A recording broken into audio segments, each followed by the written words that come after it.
The search is on to identify and find the rioters who stormed the Capitol. As Skylar Henry reports, so far at least 82 people have been arrested. The search for rioters who assaulted the Capitol is in full swing.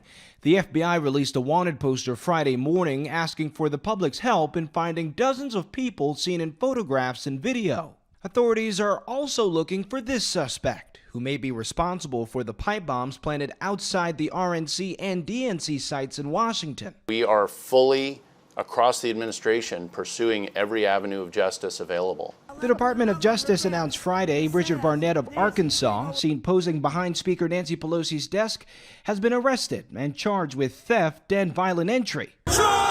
Also charged, newly installed West Virginia state legislator Derek Evans, who live-streamed on Facebook video of him storming the building.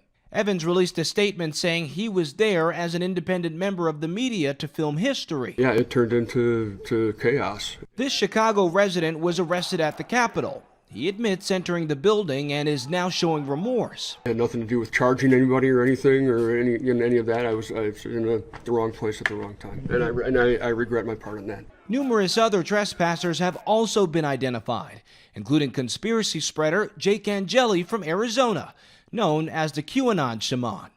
I was on the front line. Boyd Camper came from Montana. If you haven't heard, it's called the Insurrection Act. More arrests are expected in the coming days, with suspects facing various charges including unlawful entry and possibly homicide, following word that a Capitol police officer has died from his injuries. Skylar Henry, CBS News, Washington. The FBI is offering a $50,000 reward for information on that pipe bomb suspect.